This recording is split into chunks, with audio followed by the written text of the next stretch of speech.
We're checking off 2 new things on our list, and the first is we made it to Quebec, and the second is we made it to Miguasha National Park. So we just took a ranger-led tour down here. The big thing about this national park is that it has this beach where they find a ton of fossils. They actually found a fossil of the fish that just started walking on land here, and it's the only known example of it that they have of a complete fossil, and it was found right here in these cliffs just a couple years ago. So it's pretty insane that we got to see that. We weren't expecting it, but really, really cool in my book. It's something I didn't know I had on my bucket list. No, me neither. I learned so much today about fossils. I don't even know how to explain. It's not that I wasn't excited for this national park. It's just that I thought it was going to be a little quick stop for us of okay, we'll go to the beach, we'll look at the museum, and then we'll hit the road again and keep going. But we've really been enjoying our time here. The museum is really well done. I've never seen so many fossils in my life,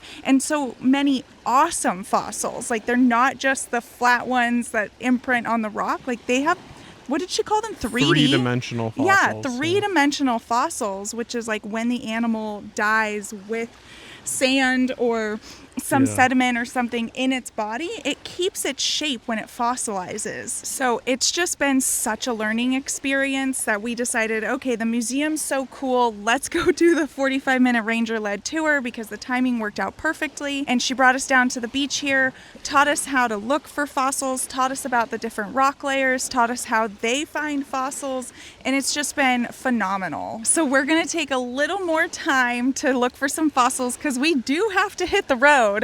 And I don't know, let's see if we find any.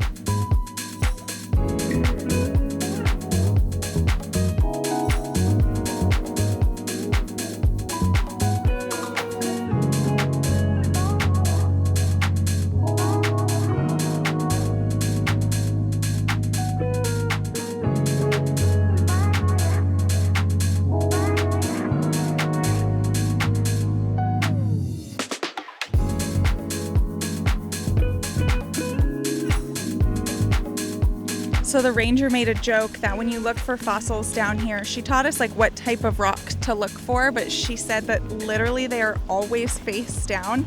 And I wanted to make the joke that it was oh, it's like propane in an RV always has to run out at midnight. But then I realized she probably wouldn't really get that joke. But she did show us some fossils she found just this week, and that was really cool too.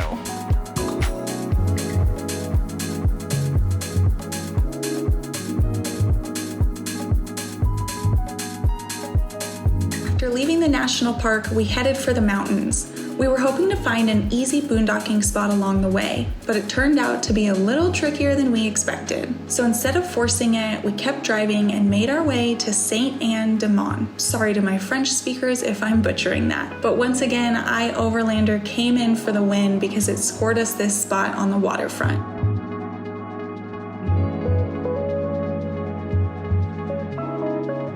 We have officially made it to Quebec City, and getting from point A to point B yesterday was pretty intense, and it's safe to say that we hit our trip lull, which happens in every trip, so it's totally expected, but let us just briefly tell you about it. So the first thing we're learning about Quebec is that they run things differently than the rest of Canada, so their national park system is different than Parks Canada. They have their own national park system with their own rules. And the second thing we've learned here is that everywhere in Canada you have on your signs English first and French second because it is a dual lingual country. However, in Quebec, it's only French. So it's been a little bit tougher navigating, but it's just a little added stress of making sure you're getting off the right exit and you're reading the signs correctly. But going back to the first point is that it's a different national park system. We had a couple national parks after the one that we saw you at last on our list. However, they have rules here about dogs. We're learning not a very dog friendly province, which is fine. We just didn't know that, and we expected something different based on our experience in all the other provinces that we've been to. So when we rolled up to go to these national parks, the gate attendants were very friendly, but they explained to us, hey, no dogs past this point. And they don't mean like no dogs allowed on the trail. They literally mean the dog cannot be in your car while you're on a hike.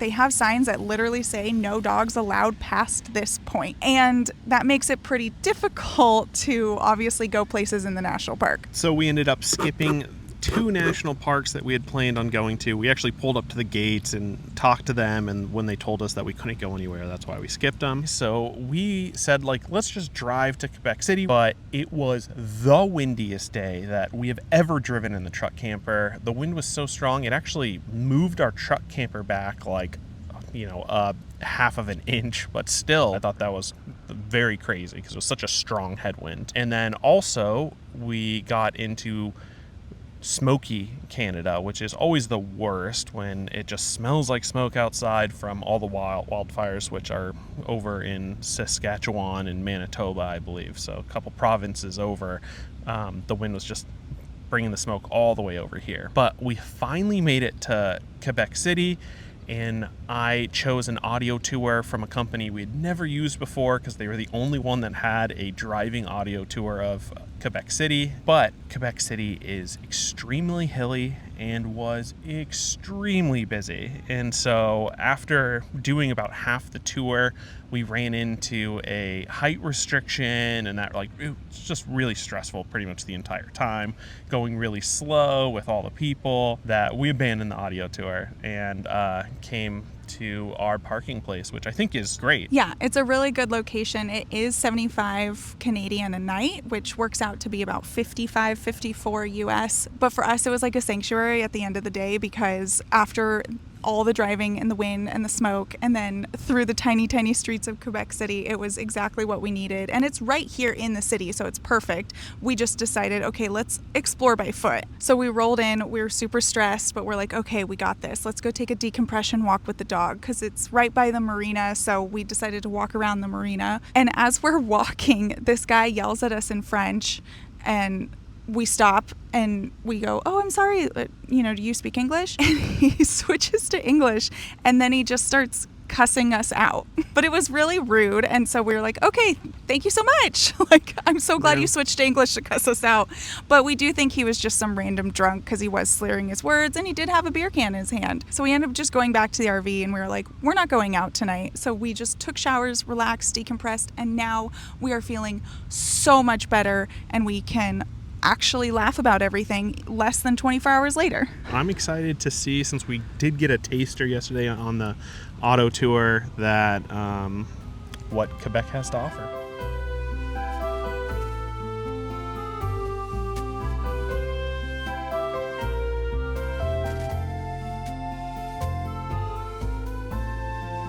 Okay, things are looking up because it is way less crowded today.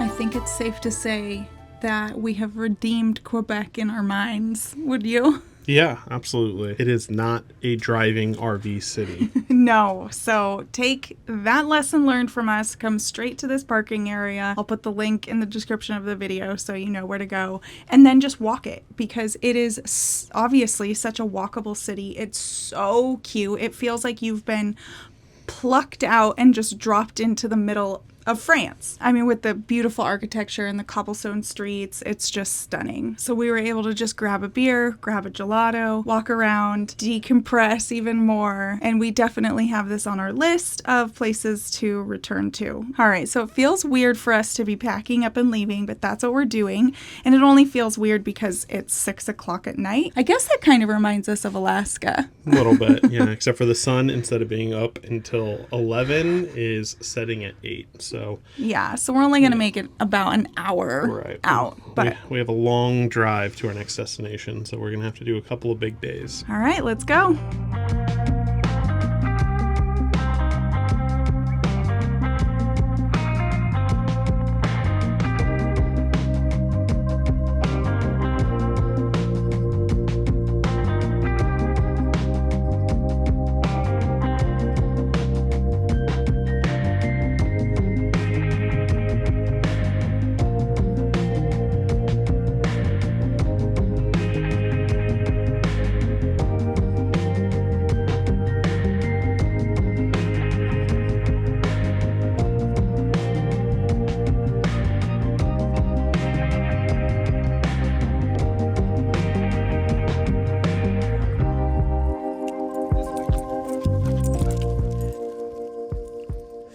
Someone's got a lot of energy.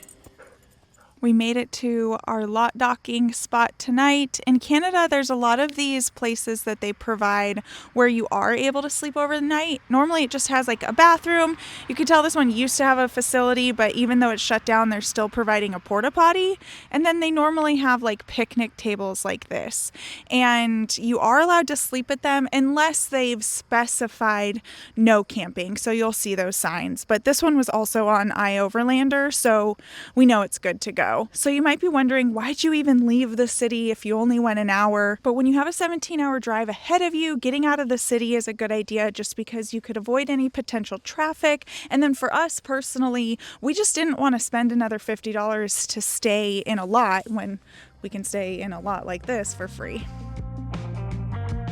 If you're wondering what this 17-hour drive ahead of us is all about, you're gonna have to check out the next video. Don't forget to subscribe so you don't miss it.